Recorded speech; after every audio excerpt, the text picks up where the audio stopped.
so look at Isaiah 7. And let's talk a little bit, just give me a little bit of the passage here. What's happening in terms of, the history of Israel? What's going on? Hold it, let's do one at a time. Go ahead. The kingdom has split into two. Okay, so there's been a civil war in the nation, and as a result now there's Israel and another nation is bandering against, combining forces to attack Judah, right? As a result, what's happening in Judah in terms of the people and the king? They're afraid. The biggest issue here that's going on is they're afraid, right? And in the midst of this thing, God sends a message to Isaiah to give to the people. What's the message? Don't be afraid. Why? I am with you. Okay. There's a promise with it. What's the promise? A child will be born. Now, with many passages in the Old Testament, there's a double fulfillment with prophecy, right? So this is a double fulfillment prophecy. What was the first fulfillment of this prophecy? With the child. There was a child born. Who had a child? Who did? Isaiah's wife had a child. There was named Emmanuel. Okay, so this was the first fulfillment of this passage. It was fulfilled in his lifetime. Okay, but then there's a second fulfillment. That one you all know. Jesus was born, who is Emmanuel. God is with us. Okay, so that's what's happening in the context. Of course, sadly, what happens to these people? What's that? What is he asking them to do? God asking the nation of Judah and the king of Judah to do. Not be afraid. To do what? Not fight, not appeal to, and not appeal to allied forces for help. Not to go in any place else, but instead, just to trust him. Okay? Of course, what do? They do the opposite. They just don't listen at all. Typical. And unfortunately, as a result, they miss out on some stuff. This passage, is usually preached from just this last section here, verse 14. Therefore the Lord himself will give you a sign. The virgin will conceive and give birth to a son, and will call him Emmanuel.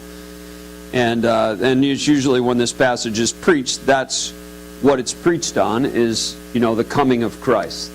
And that's the double fulfillment, but it's not the first fulfillment, and it's not really the main point of the passage. It's not really just a prophetic passage about Christ, okay? It's actually had a point to Isaiah and to the people of Israel in that day and age. So let's break it down. What's the main idea? Just give me subject. What's he talking about? Okay, trusting God in the midst of, in their case, a significant war. Okay? It's a fearful battle. Literally. Battle. Physical battle. So that's one. What's he saying in the midst of this? Okay, you can trust God because he is with you. Okay? Okay. Now, if you were going to preach this passage, subject, what do you do when circumstances seem greater than God?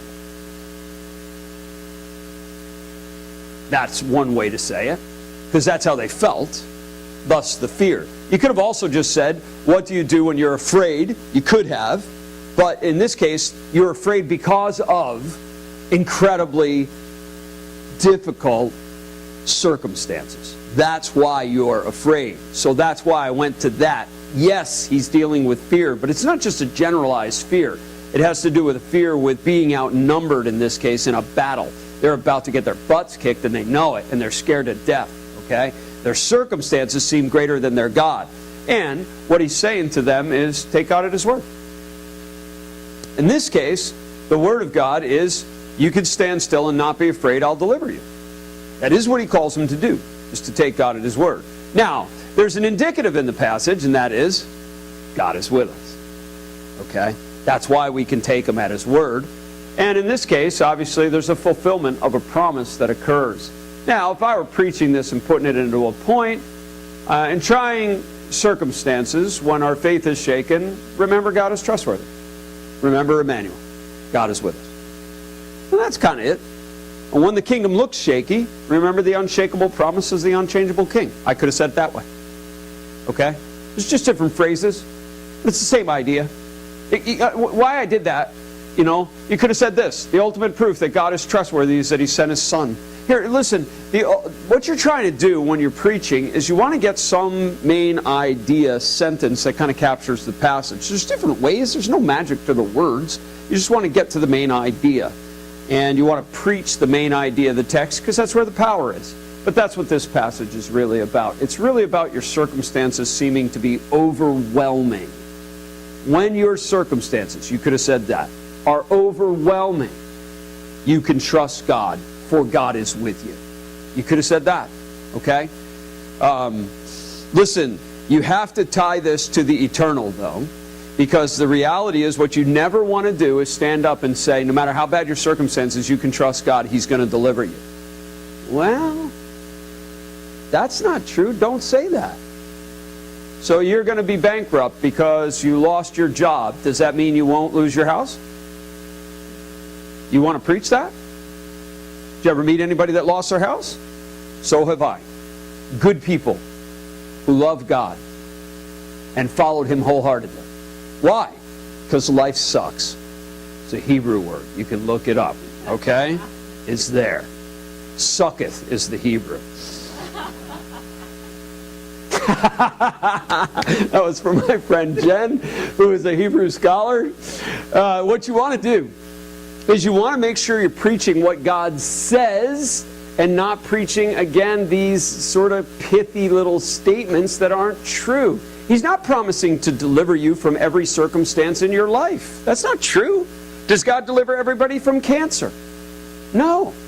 Does God deliver everybody from divorce? No. My brother got divorced. He fought like heck for his marriage. He prayed and fasted for 3 years. He had not eaten meat to save his marriage. And his wife left him for someone else. He went after his issues. He prayed and fasted. He didn't eat meat for 3 years. There's no guarantee in life, okay? I don't want to give a guarantee. I don't want to say in the name of God what God never said. I want to say in the name of God what God truly promised. And what he is saying here is this. What you need to do when your circumstances seem greater than God is you can take him at his word. I can do that. When you're feeling overwhelmed by fear because of difficult circumstances, you can trust him because he is Emmanuel. He is with you. That doesn't mean you can trust him to deliver you from your circumstances. It means you can trust him in light of eternity.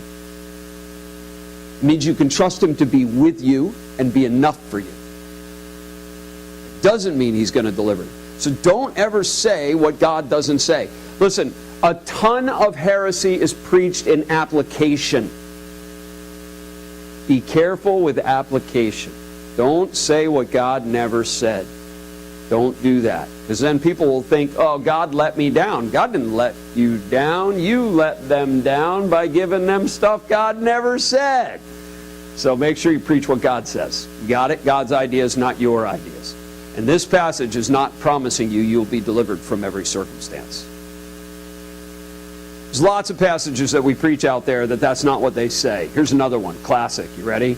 Mark chapter 4, where Jesus calms the storm. And here's the classic way you hear it preached.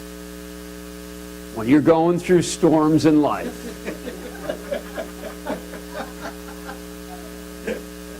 never fear. Jesus will deliver you. That is exactly not what the passage is teaching. Completely garbage. Okay? Now, for those of you who have preached it that way, I love you, but that's garbage. Don't preach it that way, because that is not what Jesus was teaching, nor what Mark was trying to teach. So preach what God says, and not just nice, pithy ideas. Okay?